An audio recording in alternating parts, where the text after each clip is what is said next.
ناظرین،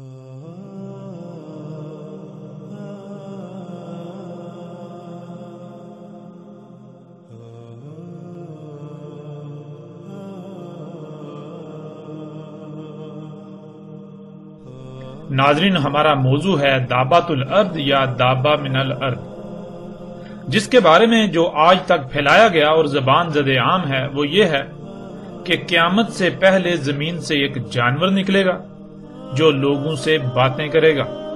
زمین سے جانور کا نکلنا قیامت کی سب سے آخری اور بڑی علامات میں سے ایک ہے، اور یہ جانور سورج کے مغرب سے طلوع ہونے کے بعد نکلے گا۔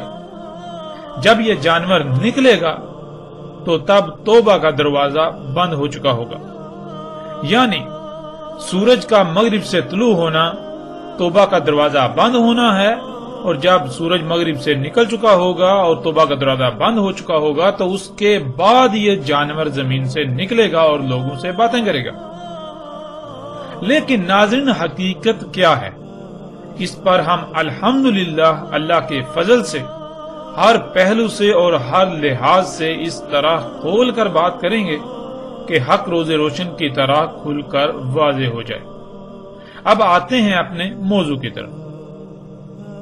دابۃ الارض یا دابہ من الارض سب سے آخری اور بڑی علامات اور اشراط الساعۃ میں سے ایک ہے۔ علامات الساعۃ کی سب سے آخری علامت عیسیٰ ابن مریم علیہ السلام کی بعثت ہے۔ عیسیٰ ابن مریم علیہ السلام کی موجودگی میں ایک عظیم واقعہ رونما ہوگا جو کہ ایک عظیم عذاب ہوگا، جسے اللہ سبحانہ و تعالیٰ نے قرآن میں القاریہ کہا ہے، جو کہ تاریخ انسان کی مجموعی طور پر 5ویں اور آخری ایٹمی تباہی ہوگی، یعنی عالمی ایٹمی جنگ۔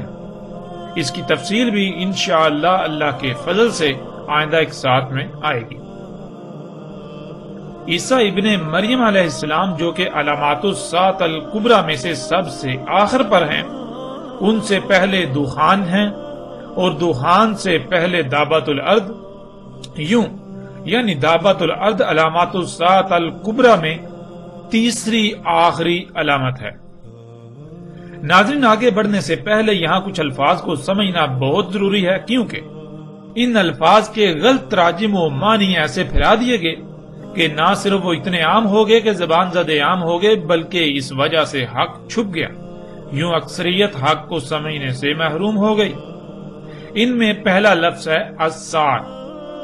ناظرین، قرآن میں مجموعی طور پر 36 مقامات پر 40 بار اس لفظ کا استعمال ہوا ہے۔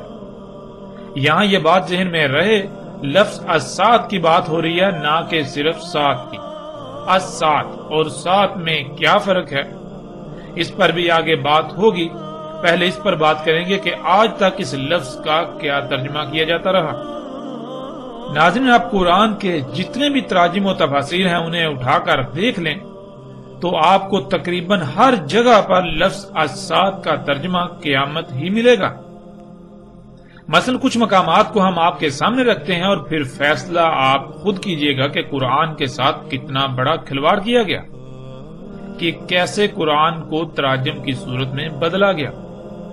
ناظرین، ہم وقت کی قلت اور کم وقت میں موضوع کو مکمل کرنے کی غرض سے مکمل آیات کا ترجمہ بیان نہیں کریں گے، بلکہ ہم آیات میں صرف انہی مقامات کا ترجمہ بیان کریں گے جہاں لفظ الساعۃ کا استعمال ہوا ہے۔ اس وقت آپ سکرین پر دیکھ سکتے ہیں سورہ یوسف آیت نمبر 107، جس میں لفظ الساعۃ کا ذکر ہوا ہے، اور مترجم ہے مفتی محمد نعیم۔ وہ لکھتے ہیں، اور ان پر اچانک قیامت واقع ہو جائے۔ پھر مفتی تقی عثمانی لکھتے ہیں، یا ان پر قیامت اچانک ٹوٹ پڑے۔ امین احسن اصلاحی لکھتے ہیں، کوئی آفت یا قیامت ہی اچانک آدم کے۔ نگہت ہاشمی، یا اچانک ان پر قیامت ہی آ جائے۔ ابو العلا مودودی، یا بے خبری میں قیامت کی گھڑی اچانک ان پر نہ آ جائے۔ احمد رضا خان، یا قیامت ان پر اچانک آ جائے۔ احمد علی، یا اچانک قیامت ان پر آ جائے۔ فتح محمد جالندری، یا ان پر ناگہاں قیامت آ جائے؟ طاہر القادری، یا ان پر اچانک قیامت آ جائے؟ علامہ جوادی، یا اچانک قیامت آ جائے؟ محمد جوناگڑھی، یا ان پر اچانک قیامت ٹوٹ پڑے؟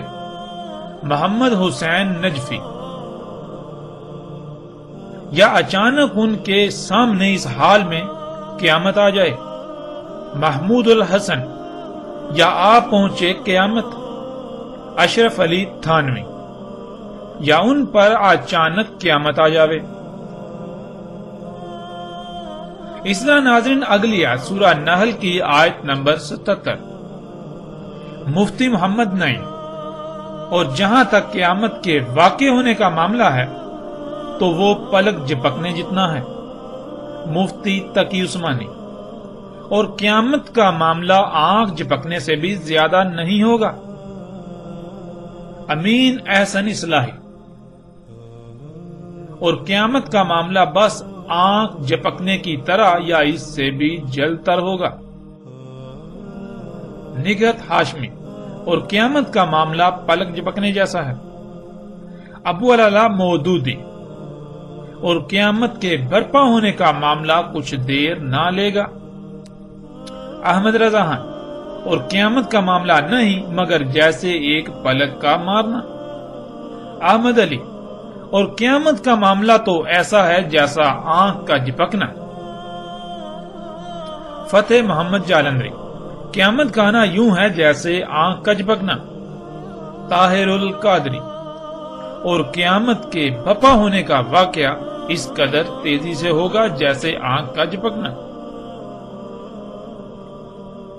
محمد جوناگڑھی، اور قیامت کا امر تو ایسا ہی ہے جیسے آنکھ کا جھپکنا، محمد حسین نجفی، اور قیامت کا حکم تو صرف ایک پلک جھپکنے کے برابر یا اس سے بھی قریب تر ہے، محمود الحسن، اور قیامت کا کام تو ایسا ہے جیسے لپک نگاہ کی یا اس سے بھی قریب، اشرف علی تھانوی، اور قیامت کا معاملہ بس ایسا جھٹ پٹ ہوگا جیسے آنکھ کا جھپکنا۔ اس طرح ناظرین سورہ الکہف کی آیت نمبر 36، مفتی محمد نعیم، اور نہ میں یہ خیال کرتا ہوں کہ قیامت برپا ہوگی، مفتی تقی عثمانی، اور میرا یہ خیال ہے کہ قیامت کبھی نہیں آئے گی، امین احسن اصلاحی، اور میں قیامت کے آنے کا بھی گمان نہیں رکھتا، نگہت ہاشمی، اور میں نہیں سمجھتا کہ قیامت بھی قائم ہونے والی ہے، ابو العلا مودودی، اور مجھے توقع نہیں کہ قیامت کی گھڑی کبھی آئے گی، احمد رضا خان، اور میں گمان نہیں کرتا کہ قیامت قائم ہو، احمد علی، اور میں قیامت کو ہونے والی خیال نہیں کرتا، فتح محمد جالندری، اور نہ خیال کرتا ہوں کہ قیامت برپا ہو، طاہر القادری، اور نہ ہی یہ گمان کرتا ہوں کہ قیامت قائم ہوگی، علامہ جوادی، اور میرا گمان بھی نہیں ہے کہ کبھی قیامت قائم ہوگی، محمد جوناگڑھی، اور نہ میں قیامت کو قائم ہونے والی خیال کرتا ہوں، محمد حسین نجفی، اور میں خیال نہیں کرتا کہ کبھی قیامت برپا ہوگی، محمود الحسن، اور نہیں خیال کرتا ہوں کہ قیامت ہونے والی ہے، اشرف علی تھانوی، اور میں قیامت کو خیال نہیں کرتا کہ آئے گی۔ ناظرین ہم نے 14 مترجمین کے تراجم کو آپ کے سامنے رکھا اور آپ نے خود دیکھا کہ تمام کے تمام مترجمین نے لفظ الساعۃ کا ترجمہ قیامت کیا، اور ہم آپ کو پہلے ہی بتا چکے کہ قرآن میں مجموعی طور پر 36 مقامات پر 40 بار اس لفظ یعنی الساعۃ کا ذکر ہوا ہے۔ اور ناظرین آپ تمام کے تمام مقامات کو اٹھا کر دیکھ لیں، آپ کو ان تمام کے تمام مترجمین کا ترجمہ یہی ملے گا، یعنی الساعۃ کا ترجمہ قیامت ہی ملے گا۔ اب ناظرین سوال یہ پیدا ہوتا ہے کہ اگر لفظ الساعۃ کا معنی قیامت ہی تھا، یا اس سے مراد قیامت ہی تھا، تو پھر کیا اللہ سبحانہ و تعالیٰ کو اس کا علم نہ تھا کہ یہاں قیامت کا ذکر کرنا مقصود ہے، لیکن اللہ سبحانہ و تعالیٰ یہاں لفظ الساعۃ کا استعمال کر رہا ہے؟ اور ناظرین، یہ نقطہ ہم نے آپ کے سامنے اس لیے رکھا کیونکہ آپ یہ جان کر چونک جائیں گے کہ اللہ سبحانہ و تعالیٰ نے قرآن میں لفظ قیامت کا بھی استعمال کیا ہے، بلکہ قیامت پر تو پوری ایک سورۃ القیامہ بھی قرآن میں موجود ہے۔ یعنی اللہ سبحانہ و تعالیٰ نے قرآن میں یہ دونوں الفاظ الگ الگ استعمال کیے، الساعۃ اور القیامہ۔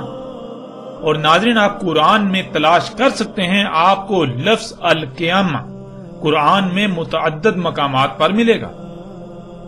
جبکہ دونوں الگ الگ الفاظ ہیں تو پھر ایسا کیوں کیا گیا کہ ان دونوں کے معنی ایک ہی بنا دیے گئے، ان دونوں کا ایک ہی ترجمہ کر دیا گیا؟ لفظ الساعۃ کا بھی ترجمہ قیامت اور قیامہ کا ترجمہ بھی قیامت۔ ناظرین، بہت سے لوگوں کے نزدیک یہ ایک معمولی غلطی ہو سکتی ہے، یا پھر وہ یہ بھی سوچ رہے ہوں گے کہ اس سے کیا فرق پڑتا ہے، یہ تو معمولی بات ہے، لیکن وہ یہ نہیں جانتے کہ جسے وہ معمولی سمجھ رہے ہیں وہ معمولی نہیں ہے، بلکہ غیر معمولی حیثیت و اہمیت کی حامل ہے۔ اس کے نقصانات کیا ہیں، ہم آپ پر واضح کیے دیتے ہیں۔ سب سے پہلی بات یہ کہ آپ نے قرآن میں یہ تو پڑھا ہوگا کہ اللہ الحکیم ہے، یعنی اللہ کا ایک اسم الحکیم ہے، اور یہ لفظ قرآن میں متعدد مقامات پر آیا ہے۔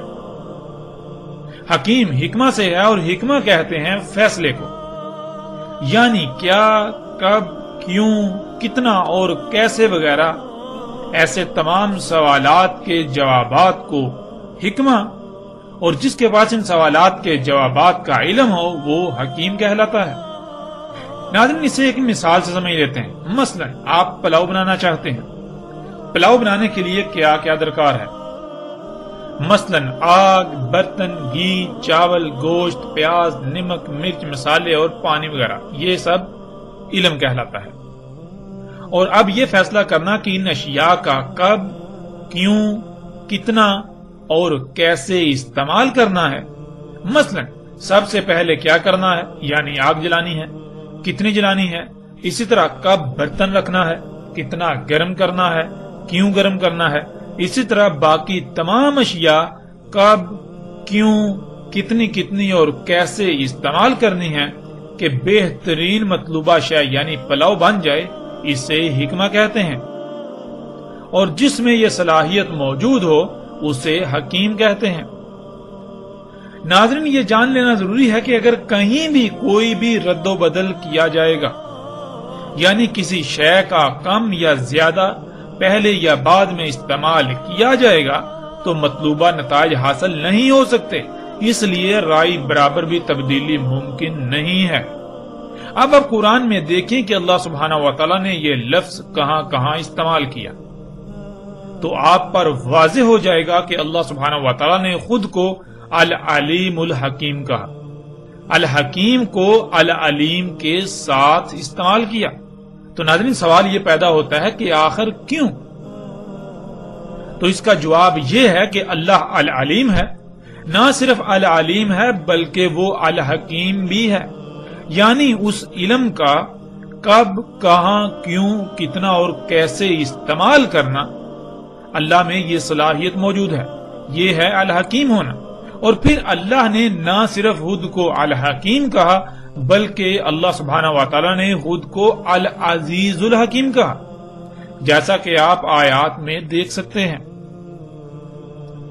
العزیز الحکیم یعنی ایسا حکیم کہ ایک رائی برابر بھی اس کی حکمت میں شائبہ نہیں، مطلب یہ کہ وہ جس شے کا بھی استعمال کرتا ہے، وہ جو بھی کام کرتا ہے تو اس میں خامی و خرابی کا تصور تک بھی نہیں کیا جا سکتا، وہ جو بھی کہتا ہے، وہ جو بھی کرتا ہے بالکل ویسا ہی کرتا ہے کہ اس میں تبدیلی کا کوئی تصور تک نہیں کیا جا سکتا۔ یعنی اگر اس نے کوئی لفظ استعمال کیا ہے اور اس کے برعکس قرآن میں بالکل اس سے ملتا جلتا لفظ استعمال ہوتا ہے لیکن ان دونوں میں ایک باریک سا فرق ہے، تو اس فرق کو ضرور مد نظر رکھا جائے گا، کیونکہ اگر اس فرق کو مد نظر نہ رکھا تو یہ اللہ کے الحکیم ہونے کا کفر ہوگا۔ اللہ سبحانہ و تعالیٰ نے وہ فرق اسی لیے رکھا کیونکہ وہاں وہ فرق رکھنا لازم تھا۔ یہ ہے اللہ کا الحکیم ہونا۔ اب اگر کوئی شخص قرآن میں ایسے فرق کو نظر انداز کرتا ہے تو وہ اللہ کے الحکیم ہونے کا انکار کرتا ہے۔ اللہ سبحانہ تعالیٰ نے وہاں وہ فرق اسی لیے رکھا کیونکہ وہاں بالکل ویسا ہی لفظ آ سکتا تھا، وہاں بالکل ویسی ہی بات کرنا مقصود تھی، اس میں رائی برابر بھی تبدیلی نہیں کی جا سکتی۔ اب ناظرین، جب کہ آپ جان چکے ہیں کہ اللہ نہ صرف الحکیم ہے بلکہ العلیم الحکیم ہے، اور پھر نہ صرف العلیم الحکیم بلکہ العزیز العلیم الحکیم، جب اللہ الحکیم ہے، نہ صرف الحکیم بلکہ العزیز الحکیم، تو پھر یہ کیسے ممکن ہے کہ اس کا کام، اس کا کلام الحکیم نہ ہو؟ بلا شک و شبہ پھر اللہ سبحانہ و تعالیٰ کا ہر کام حکمت سے بھرپور ہے۔ قرآن اللہ کا کلام ہے تو پھر یہ بھی الحکیم ہے، جیسا کہ آپ قرآن میں ہی دیکھ سکتے ہیں۔ سکرین پر آپ کو آیت نظر آ رہی ہے، سورہ یاسین آیت نمبر 2، والقرآن الحکیم۔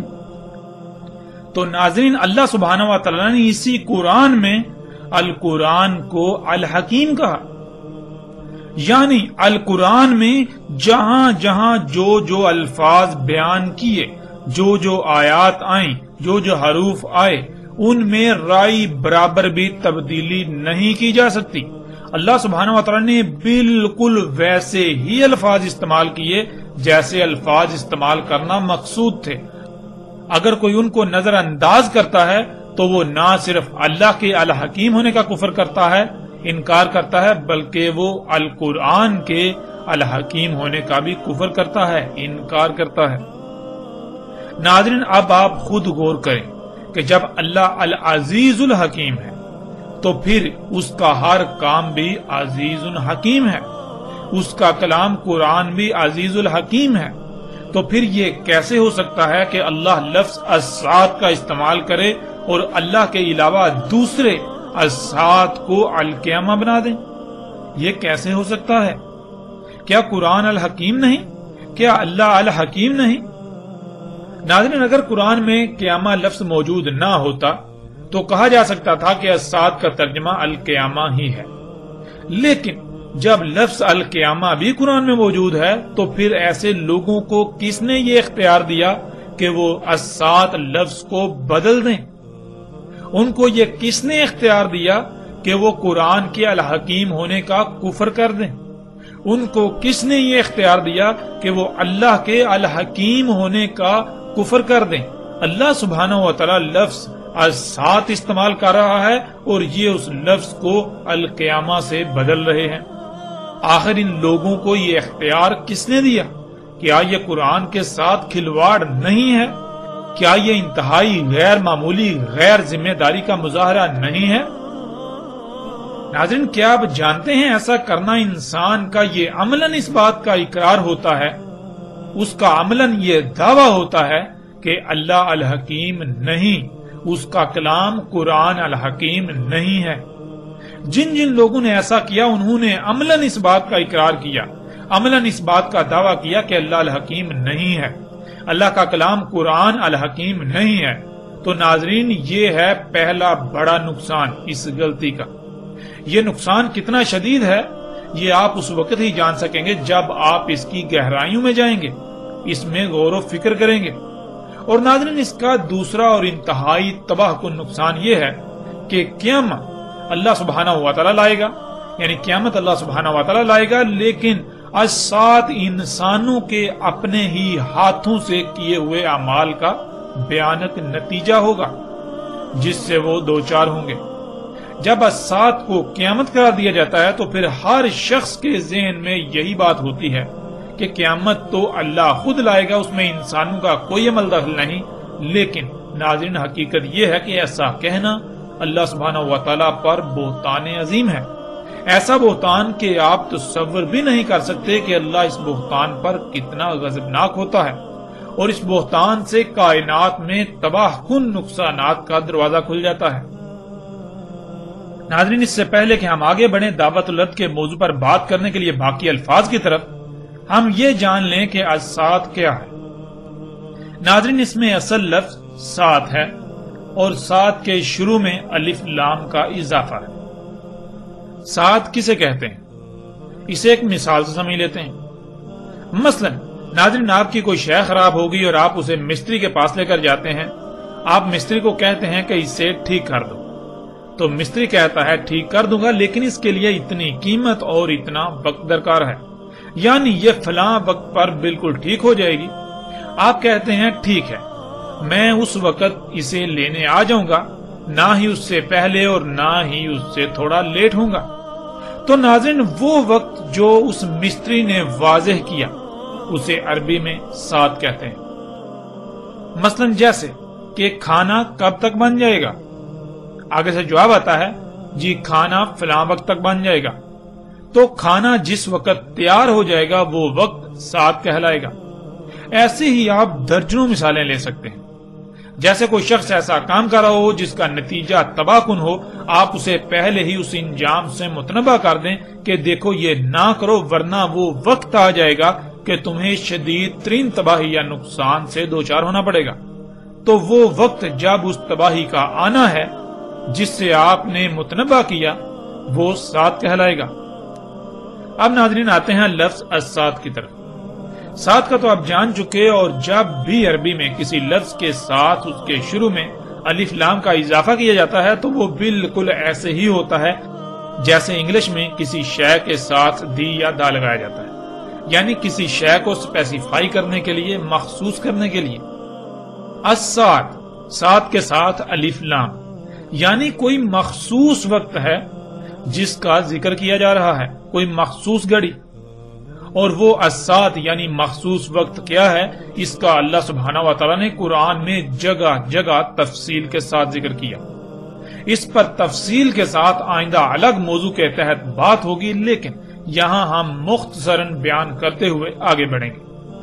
ناظرین، اللہ سبحانہ و تعالیٰ نے قرآن میں یہ بالکل واضح کر دیا کہ اللہ نے زمین و آسمانوں میں میزان وضع کیا۔ میزان یعنی توازن قائم کیا۔ آپ اپنی ہی ذات میں غور فکر کریں تو آپ پر واضح ہو جائے گا کہ کیسے آپ کے جسم میں ایک بہترین توازن قائم ہے۔ جب تک یہ توازن برقرار رہتا ہے تو جسم بالکل ٹھیک رہتا ہے، اور جیسے ہی اس توازن میں بگاڑ آتا ہے تو جسم میں خرابیاں ظاہر ہوتی ہیں، جنہیں بیماریوں کا نام دیا جاتا ہے۔ ناظرین، میزان کہتے ہیں جو شے جیسی جیسی درکار ہو بالکل ویسی ہی بنائی جائے، پھر ہر شے کو جو اس کا مقام ہے اس پر ایسے فٹ کر دیا جائے کہ ایک بہترین توازن قائم ہو جائے۔ جب تک وہ توازن برقرار رہے گا تو اس مشین میں کسی بھی قسم کی کوئی خرابی پیدا نہیں ہوگی، وہ بالکل ٹھیک رہے گی۔ اور جیسے ہی اس میں کوئی تبدیلی کی جائے گی تو اس میں قائم توازن بگڑ جائے گا، اس توازن میں بگاڑ پیدا ہوگا، جس کا نتیجہ خرابیوں اور بالآخر تباہیوں کی صورت میں ظاہر ہوگا۔ ناظرین، گزشتہ ایک ساتھ میں اس کی وضاحت ہو چکی۔ اللہ سبحانہ و تعالیٰ نے آسمانوں اور زمین کو بالکل ایک مشین کی مانند خلق کیا۔ تمام مخلوقات ایک مشین کے مختلف پرزوں کی مانند ہیں۔ جیسے ایک مشین میں تمام پرزے جب تک اپنے اپنے مقام پر رہتے ہوئے اپنی اپنی ذمہ داری پوری کریں گے تو وہ مشین بالکل ٹھیک رہے گی، بالکل ایسے ہی اللہ سبحانہ و تعالیٰ نے زمین اور آسمانوں میں لاتعداد مخلوقات کو خلق کر کے ان کے مقامات پر لگا دیا تاکہ وہ اپنی اپنی ذمہ داری پوری کریں، جس سے وضع کردہ توازن برقرار رہے۔ اللہ سبحانہ و تعالیٰ نے کہا تھا کہ اس نے پہاڑوں سے زمین کا توازن قائم کیا، اور سختی کے ساتھ کہا تھا کہ اللہ کی خلق میں تبدیلی نہ کرنا، اللہ کی خلق میں چھیڑ چھاڑ نہ کرنا، اللہ کی خلق میں فطرت میں مداخلت نہ کرنا، کیونکہ اللہ نے اپنی خلق میں تبدیلی کی گنجائش رکھی ہی نہیں ہے۔ اگر اللہ کی خلق میں تبدیلی کی جائے گی تو پھر اس میں بگاڑ پیدا ہوگا، جس کا نتیجہ تباہیوں کی صورت میں سامنے آئے گا۔ ایسے ہی زمین کی مخلوقات ہوں، پھل پھول سبزیوں سمیت تمام کا تمام رزق ہو، ہواؤں اور بادلوں کا نظام ہو، زمین و آسمان میں لاتعداد چھپی ہوئی مخلوقات ہوں، ان میں چھیڑ چھاڑ کرنے، ان میں مداخلت کرنے، ان کے پیچھے پڑنے سے منع کیا، ان میں کسی بھی قسم کی تبدیلی کرنے سے منع کیا تھا، ورنہ اگر ان میں چھیڑ چھاڑ کی جائے گی تو ان میں بگاڑ پیدا ہوگا، اور پھر نتیجتاً طرح طرح کی بیماریوں، مصیبتوں، تکلیفوں، زلزلوں، سیلابوں، طوفانوں اور تباہیوں کا سامنا کرنا پڑے گا۔ ناظرین، آپ خود غور کریں کہ آپ کا جسم زمین کے عناصر سے بنا ہے، اور وہ زمین کے عناصر آپ کے جسم کی ضرورت ہوتے ہیں، جن کو آپ بطور خوراک اپنے جسم کو فراہم کرتے ہیں۔ ان کی مقدار، ان کا معیار، یہ سب کون طے کرے گا؟ ظاہر ہے وہی جو ان کا خالق ہے، جو اس جسم کا خالق ہے، اور اگر ان کے معیار میں، ان کی مقدار میں کسی بھی قسم کی تبدیلی کی جائے گی تو کیا جسم میں توازن برقرار رہے گا؟ سوال ہی پیدا نہیں ہوتا۔ جسم میں قائم توازن بگڑ جائے گا۔ جب جسم میں موجود لاتعداد مخلوقات کو ان کی ضروریات کی مقدار کم یا زیادہ ہوگی، معیار برقرار نہیں رہے گا، تو پھر ظاہر ہے جسم میں وہ مخلوقات متاثر ہوں گی، جس سے جسم میں قائم توازن بگڑ جائے گا، جس کا اظہار بیماریوں کی صورت میں ہوگا۔ اب اگر ان بیماریوں یعنی جسم میں ہونے والی خرابیوں کو دور نہیں کیا جائے گا تو پھر ظاہر ہے ایک وقت ایسا آئے گا جب جسم موت کا شکار ہو جائے گا، یعنی آخری بڑی تباہی کا شکار ہوگا۔ ایسے ہی ناظرین، جب زمین و آسمانوں میں ترقی کے نام پر چھیڑ چھاڑ کی جائے گی، ان میں فساد کیا جائے گا، پہاڑوں کو کاٹ کاٹ کر زمین کا توازن بگاڑ دیا جائے گا، تو کیا زلزلے نہیں آئیں گے؟ رزق میں زیادہ اور جلد پیداوار کے حصول کے لالچ میں چھیڑ چھاڑ کی جائے گی، اس میں جنیاتی تبدیلیاں کی جائیں گی، تو کیا اس رزق کا استعمال کرنے والے انسان ہوں یا باقی جاندار، کیا ان کے اجسام میں اللہ کے وضع کردہ میزان میں خسارہ نہیں ہوگا؟ اور نتیجتاً بیماریوں کا شکار نہیں ہوں گے، مفلوج نہیں ہوں گے؟ زمین میں قدرتی وسائل کے حصول کے نام پر زمین کا خون نکالا جائے گا، زمین سے وہ عناصر نکالے جائیں گے جن کے بغیر زمین ناکارہ ہو جائے، تو پھر کیا زمین میں بگاڑ نہیں ہوگا؟ زمین جگہ جگہ سے دنسے گی نہیں؟ بادلوں میں ہواؤں کے نظام میں چھیڑ چھاڑ کی جائے گی تو کیا بادلوں کا نظام ٹھیک رہے گا؟ اس میں قائم توازن نہیں بگڑے گا اور نتیجتاً طوفان، آندیاں اور سیلاب نہیں آئیں گے؟ زمین پر ترقی کے نام پر طرح طرح کی گیسوں کا اخراج کیا جائے گا جس سے فضا زہر آلود ہو جائے گی، تو سانس اور جلد کی بیماریوں کے ساتھ ساتھ طرح طرح کی تباہیوں کا سامنا نہیں کرنا پڑے گا؟ کیا زمین پر درجہ حرارت بڑھنا شروع نہیں ہو جائے گا؟ کیا آسمان یعنی زمین کے گرد گیسوں کی 7 تہوں پر مشتمل تہ در تہ حساس ترین حصار متاثر نہیں ہوگا؟ وہ پھٹے گا نہیں؟ ناظرین، یہی سب اللہ سبحانہ و تعالیٰ نے کہا تھا کہ جب تم فطرت میں چھیڑ چھاڑ کرو گے، اللہ کی خلق میں تبدیلیاں کرو گے، تو ان نتائج کا سامنا کرنا پڑے گا۔ اور جیسے جب تک بیماری لا علاج نہیں ہوتی تب تک علاج ممکن ہوتا ہے، اس وقت تک علاج کر لیا جائے تو بیماری سے چھٹکارا مل جاتا ہے، ورنہ اگر وقت ہاتھ سے نکل جائے تو نہ صرف بیماری لا علاج ہو جاتی ہے بلکہ پھر آخری بڑے نتیجے کا سامنا کرنا پڑتا ہے جو جسم کو مکمل طور پر نکارہ بنا دیتا ہے، اور وہ موت ہے۔ بالکل اسی طرح ناظرین، آج آپ اپنی آنکھوں سے دیکھ رہے ہیں انسانوں کے اپنے ہی ہاتھوں سے کیے جانے والے مفسد اعمال جنہیں وہ ترقی کا نام دیتے ہیں، ان کی وجہ سے دنیا میں طرح طرح کی بیماریاں، مصیبتیں، تکالیف، جنگ و جدل، سیلاب، طوفان، آندیاں، زلزلے، زمین کا جگہ جگہ سے دھنسنا، زمین اور پہاڑوں کا ٹل جانا وغیرہ، کیا یہ سب رک جائے گا؟ نہیں، یہ اب لا علاج ہو چکا۔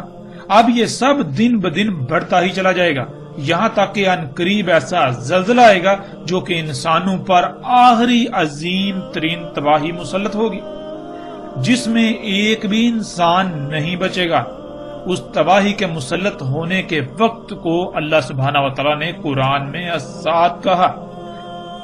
اب ناظرین آپ خود غور کریں کہ کیا الساعۃ قیامت ہے؟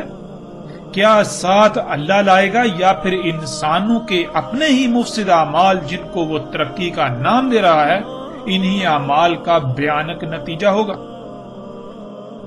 اور ناظرین قیامت کیا ہے اس کو بھی یہاں مختصراً جان لیں، باقی تفصیل کے ساتھ آئندہ ایک ساتھ میں قیامت کے موضوع کے تحت بات ہوگی۔ ناظرین قرآن میں 70 مقامات پر لفظ القیامہ کا استعمال ہوا ہے، اور تمام مقامات پر آپ پر یہ بات واضح ہو جائے گی کہ قیامت کیا ہے۔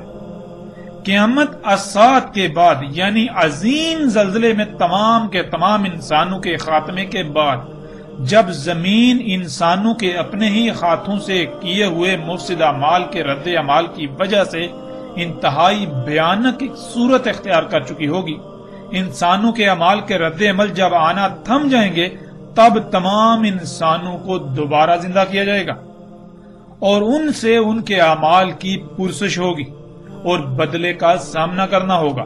اس سے القیامہ یعنی قیامت کہا گیا۔ اب ناظرین آپ خود غور و فکر کریں اور فیصلہ کریں، الساعۃ اور القیامہ میں کتنا فرق ہے، اور الساعۃ کا ذمہ دار کون ہوگا؟ کس کی وجہ سے الساعۃ آئے گی؟ کیا اللہ الساعۃ کا ذمہ دار ہوگا یا انسان خود اس کا ذمہ دار ہوگا؟ کیا الساعۃ اللہ کی چاہت ہوگی؟ اور القیامہ کیا ہے؟ القیامہ دوبارہ اٹھائے جانے سے لے کر رائی برابر اعمال کا بدلہ دیا جائے گا۔ ناظرین اب سوال یہ پیدا ہوتا ہے کہ کیا انسان ایسا چاہے گا یا پھر القیامہ اللہ کی چاہت ہوگی؟ فیصلہ بالکل آسان ہے، حق آپ کے سامنے ہے۔ اب آپ خود اس بات کا اندازہ لگا سکتے ہیں کہ لفظ الساعۃ کا ترجمہ جب قیامت کیا گیا تو اس کے کتنے عظیم نقصانات ہیں، اور کیا اللہ سبحانہ و تعالیٰ اس کی اجازت دیتا ہے؟ اور پھر جن لوگوں نے آج تک ایسے تراجم کیے، کیا آپ ان سے یہ سوال نہیں کریں گے؟ کیا ان لوگوں کا اتنا عظیم دجل چاک ہونے کے باوجود بھی آپ ان کو اپنا الہ بنائے رہیں گے؟ اس دجل کے چاک ہونے کے باوجود وہ آپ کو فرشتے نظر آئیں گے؟ وہ آپ کو علماء نظر آئیں گے؟ ناظرین جان لیں، اگر اس کے باوجود آپ حق سے اعراض کرتے ہیں اور ایسے لوگوں کے ہی پیچھے چلتے رہیں گے تو عنقریب ایسے انجام سے دوچار ہوں گے کہ اس وقت آپ چاہیں گے کہ کاش ہمیں ایک موقع مل جائے، لیکن تب سوائے پچھتاوے کے کچھ نہیں رہے گا۔ اس لیے اس وقت فیصلہ آپ کے ہاتھ میں ہے، آپ کے پاس وقت ہے، آپ وہ فیصلہ کریں جس میں آپ کے لیے دنیا اور آخرت میں فلاح ہو، فائدہ ہو، پچھتاوے کا سامنا نہ کرنا پڑے۔ ناظرین لفظ الساعۃ کو آپ الحمدللہ جان چکے، اب آتے ہیں ان الفاظ کی طرف، اشراط اور علامات۔ جیسے آپ نے عموماً سنا ہوگا اشراط الساعۃ اور ایسے ہی علامات الساعۃ، اور دونوں کا ترجمہ قیامت کی علامات یا قیامت کی نشانیاں کر دیا جاتا ہے۔ لفظ اشراط یہ جمع کا صیغہ ہے اور اس کا واحد شرط ہے۔ ناظرین شرط کسے کہتے ہیں اسے ایک مثال سے سمجھ لیتے ہیں۔ مثلا پیاس بجھانے کے لیے پانی کا ہونا ضروری ہے، پانی کے بغیر پیاس کا بجھانا ناممکن ہے۔ یعنی شرط کسی بھی عمل یا شے کے پیچھے موجود ایسے عوامل یا مراحل کو کہتے ہیں جس کے بغیر عمل کا وجود ناممکن ہو۔ جیسے دو اس وقت تک نہیں آ سکتا جب تک کہ ایک نہیں آ جاتا، اب ایک نہ صرف دو کے پیچھے اس کے وجود یا عدم کی وجہ ہے، بلکہ جب تک ایک نہیں آ جاتا تب تک دو نہیں آ سکتا۔ بالکل ایسے ہی ناظرین اشراط الساعۃ کہتے ہیں ان امور کو، یعنی ان کاموں کو، ان عوامل کو، ان اعمال کو، ان مراحل کو جن کے بغیر الساعۃ کا آنا ناممکن ہے، کیونکہ نہ صرف وہ الساعۃ سے پہلے ہونا لازم ہے بلکہ انہی کی وجہ سے الساعۃ کا وجود ممکن ہے، یعنی ان کی وجہ سے الساعۃ آئے گی، وہ عظیم زلزلہ آئے گا۔ اب ناظرین آپ کے لیے بالکل آسان ہو چکا اشراط الساعۃ کو جاننا۔ آپ خود غور کریں کہ وہ کون سے امور ہیں وہ کون سے عوامل ہیں، وہ کون سے مراحل ہیں جن کی وجہ سے اسات آئے گی، یعنی عظیم زلزلے کی صورت میں ایسی تباہی کہ کوئی ایک بھی انسان اس سے نہیں بچ سکے گا۔ ناظرین، اب آتے ہیں علامات الساعت کی طرف، یعنی لفظ علامات کی طرف۔ علامات ان امور، ان عوامل، ان مراحل وغیرہ کو کہا جاتا ہے جو اپنے بعد کسی کے وجود میں آنے کا علم دے رہے ہوں، یعنی جو اپنے بعد آنے والے کا اظہار کر رہے ہوں۔ جیسے اگر آپ کے سامنے ایک لکھا جائے تو ایک اپنے بعد آنے والے کا علم ہوتا ہے، یعنی ایک کے بعد دو آئے گا۔ ایسے ہی ناظرین، مثال کے طور پر اگر کوئی شخص اینٹیں، سیمنٹ، بجری، سریا اور ریت وغیرہ خرید رہا ہو تو یہ عوامل اس بات کا علم دے رہے ہوتے ہیں کہ کسی عمارت کی تعمیر ہونے والی ہے، یا تعمیر ہو رہی ہے، یا پھر عنقریب تعمیر ہو جائے گی۔ یعنی علامات ان عوامل، امور یا مراحل وغیرہ کو کہا جاتا ہے جو مستقبل قریب یا بعید میں آنے والے کا علم دے رہے ہوں۔ اب ناظرین غور کریں، آج جو زلزلے آ رہے ہیں، جن وجوہات کی بنا پر یہ زلزلے آ رہے ہیں، اگر ان وجوہات کو دور نہیں کیا جائے گا، ان کی اصلاح نہیں کی جائے گی، تو پھر کیا یہ زلزلے رک جائیں گے؟ یا پھر یہ قانون فطرت ہے کہ خرابی کو دور نہ کیا جائے تو وہ دن بدن بڑھتی ہی چلی جائے گی، یہاں تک کہ وہ اپنے انجام کو نہ پہنچ جائے۔ جب قانون فطرت یہ ہے تو پھر یہ زلزلے دن بدن بڑھتے ہی چلے جائیں گے۔ آج ان زلزلوں میں درجنوں، سینکڑوں، ہزاروں اور لاکھوں لوگ مر رہے ہیں، تو جیسے جیسے یہ زلزلے بڑھتے چلے جائیں گے تو اموات بھی بڑھتی چلے جائیں گی، یہاں تک کہ بڑھتے بڑھتے اتنا بڑا زلزلہ آئے گا کہ کوئی ایک انسان بھی اس زلزلے میں سے نہیں بچ پائے گا، جسے اسات کہا گیا۔ تو ناظرین غور کریں، کیا یہ زلزلے علام نہیں ہیں اسات کا؟ یعنی یہ زلزلے عن قریب ایک عظیم زلزلے کا علم ظاہر نہیں کر رہے؟ بالکل کر رہے ہیں، اس وجہ سے انہیں علامات الساعت کہا گیا۔